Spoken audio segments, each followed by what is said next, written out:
Hi! Hi there, Christina, Vera. Souls Enlightenment. And Vera and I got a really interesting question today from one of our fabulous viewers. Yes, and you know, before we even go into that, we want to thank you guys so much for writing in and having suggestions on our videos and different past lives to explore. It's really been fun.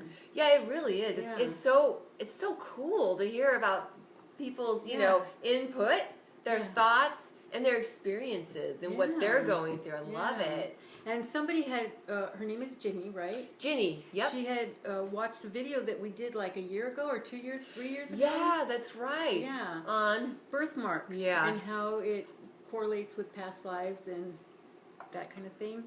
And she had 3 different birthmarks that, well, one was a mole that she wanted to know about. And one of them, she said, was in the shape of Africa. It was like a birthmark on her thigh, or not her thigh, but her calf, or something like that. I don't right? remember where it was, Okay. but she says she had one that was the shape of Africa. It was to remind her of the love that she had for that past life. It was just an amazing life for her. That is so cool. Yeah, she had a lot of love. She had a lot of family around her, you know, so it was a really nice life. So it was difficult, I mean, because you had to, you know, forage for your food and hunt and everything. Hunt and not get eaten and all that stuff. But the family structure is what really, it's what she wanted to remember. That is so neat. So that was neat.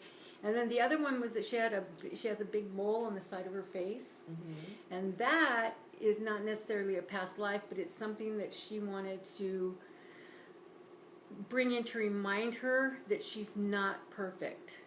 Because her, and who is really, but of course, but we have people that really want everything to be perfect, and it's a constant struggle, right? Because nothing's perfect. Yeah, you know, I wanted to point out that's really very smart of her, isn't it? And intuitive that she asked about that on that video, because in that video, Vera and I were also talking about our imperfections on the other side, because like you just said, we all have an imperfection to remind us that we're not perfect. And we have it on the other side. So we're never perfect.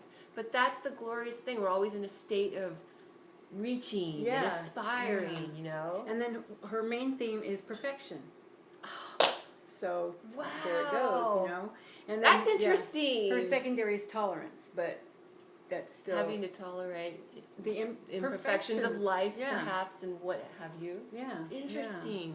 But the one that we were really excited about, and this is interesting. Yeah, she has 3 lines on her back. Right? It was on her back. Yep.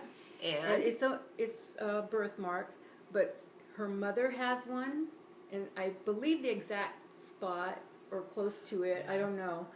And her aunt. And her aunt. They all 3 of them do. Same 3 lines. And that is something I have never heard of yet. Yeah, that's so a new one. Cool. I mean, we saw that and we're like, oh my God. I can't wait to hear what you are picking up, because that sounds to me like past life, doesn't it? Oh, that's definitely past life. So I was like, this is right up Vera's alley. And remember, we talked about birthmarks being something that's an unresolved issue and things like that, but it can also be a badge of honor. It could be something of a talent, because I had a client that had a birthmark the shape of a violin, and she was an astute violinist in a past life, and in her current lifetime she couldn't play a note, but she always, like, for some reason wanted to play the violin, and she couldn't get it. She didn't understand why, you know, but she tried to pick it up in this lifetime, and she just couldn't get it. But, you know, that was there to remind her that it's something that she can. And then later on I found out that she started studying again. Really? And she's not like as astute as she was before, but she's having the enjoyment of playing again. That's really neat. Yeah. So, but with Ginny, the 3 lines on their back, her mom and her aunt, they were in the witch hunts. Oh my God. Yeah, and this one wasn't in Salem though. It was, I think, before Salem. It was like a long time ago. Wow. But you know, they all were 3 of them were in that life together. together.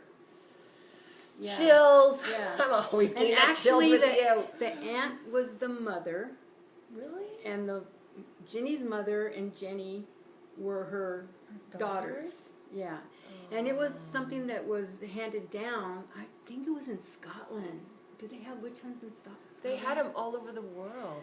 Well, they were really healers, and you know, and they did the herbs and things like that, midwife kind of stuff, and it was just passed down generation to generation, right? In that lineage of what they were doing, and they were accused of witchcraft because somebody was jealous of them, you know, and so that was part of a torture thing, but they were lashes. Lashed. Yeah, that was part of it, but then they were burned. They were burned at the stake. But for them, it is a badge of honor. It's not something that's like, so it's like a badge of courage or honor. Courage. Because they never backed down. They never said, you know, I'll say whatever you want me to say. Yeah. They just said, you know, I'm not a witch, I'm a healer, and this is what I do, and they would never say anything else.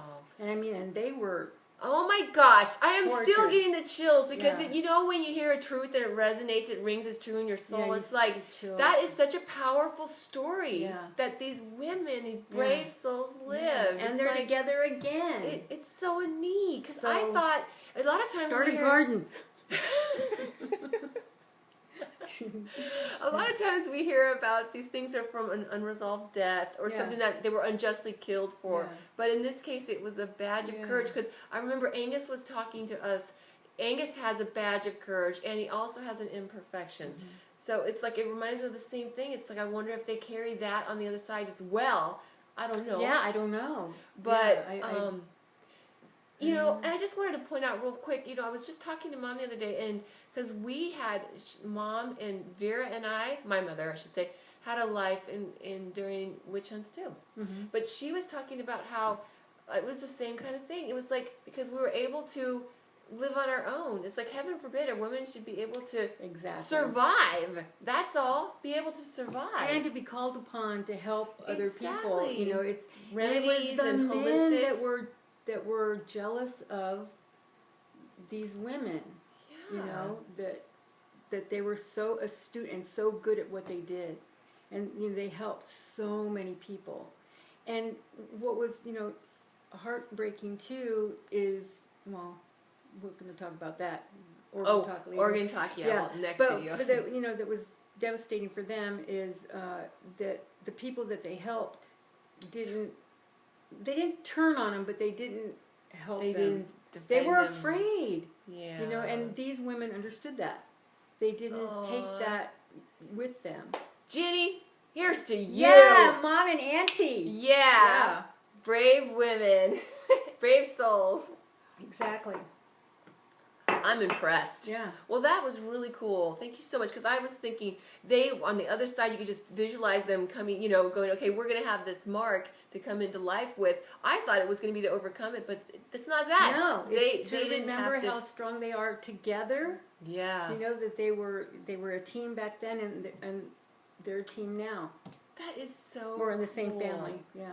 Vera, thank you so much for sharing that inspiring story with us. Jenny, because God, how else would we know about it? Exactly. Awesome. And you know, keep sending us your questions, and we will see you next Saturday. Yeah. Thanks, Jenny. Bye. Thanks, everyone. Bye. Send in your questions.